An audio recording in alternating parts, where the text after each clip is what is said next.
प्रधानमंत्री मोदी आसियान सम्मेलन में शामिल होने के लिए आज रात इंडोनेशिया रवाना होंगे। इस शिखर सम्मेलन में प्रधानमंत्री मोदी आसियान देशों से व्यापार और सुरक्षा जैसे अहम मुद्दों पर चर्चा करेंगे। ऐसे में सवाल है कि भारत के लिए आसियान सम्मेलन इतना अहम क्यों है? क्यों प्रधानमंत्री मोदी G20 सम्मेलन की तैयारियों के बीच इंडोनेशिया जा रहे हैं? इन 3 तस्वीरों के जरिए इसका जवाब हम आपको समझाते हैं। दरअसल साउथ चाइना सी में चीन अपना दबदबा चाहता है, जबकि भारत का 55% ट्रेड साउथ चाइना सी के रास्ते से होकर गुजरता है।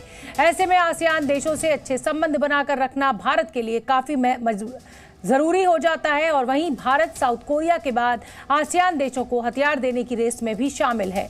आसियान देशों को हथियार देकर भारत न सिर्फ चीन को साउथ चाइना सी से बाहर करने की कोशिश कर रहा है, बल्कि इसके जरिए चीन को उसी के पड़ोस में घेरने में भी मदद कर रहा है।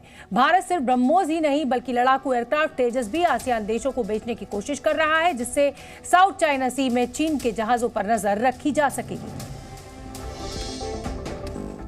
तो आज शाम इंडोनेशिया के लिए रवाना होने वाले हैं प्रधानमंत्री नरेंद्र मोदी। हमने आपको समझाया कि आसियान शिखर सम्मेलन में शरीक होना प्रधानमंत्री मोदी के लिए, भारत के लिए कितना अहम हो जाता है तब जब G20 की तैयारी में देश पूरा जुटा हुआ है। विशाल पांडे मेरे साथ जुड़ गए हैं ज़्यादा अपडेट लिए हुए। विशाल, जाहिर सी बात है कि आसियान में जाना प्रधानमंत्री का बेहद अहम है चीन के नज़रिए से, अगर हम इसको समझें और देखें, क्योंकि इस समय G20 की तैयारियों में देश लगा हुआ है। और ऐसे में आज रात प्रधानमंत्री का निकलना, कल वापस आना, परसों तमाम विदेशी मेहमानों का स्वागत करना बहुत हेक्टिक होगा। लेकिन इस दौरे की बहुत अहमियत है, वो आप हमारे दर्शकों को समझाइए।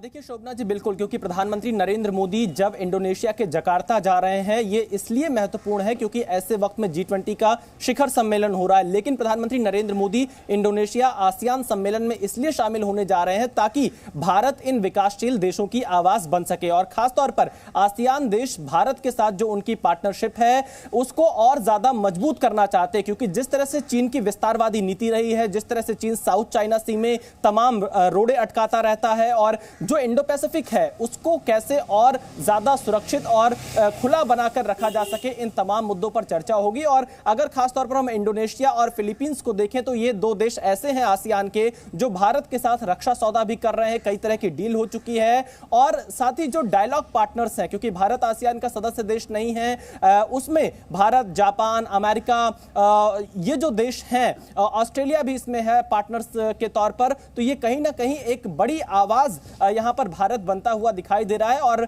आसियान देश जो कि इसके 10 सदस्य देश हैं, वो हमेशा से जो वामपंथी विचारधारा रही है उसके खिलाफ कहीं ना कहीं जो 1967 में इसका गठन हुआ था 5 देशों के साथ में, उस चीज को और ज्यादा आगे बढ़ाना चाहते हैं। और खासतौर पर चीन की विस्तारवादी, बिल्कुल ठीक कह रहे हैं आप विशाल, बहुत अहम हो जाता है प्रधानमंत्री नरेंद्र मोदी का ये दौरा। आपका बहुत बहुत धन्यवाद इस अपडेट के लिए। तो फिलहाल राजपथ में मुझे दीजिए इजाजत।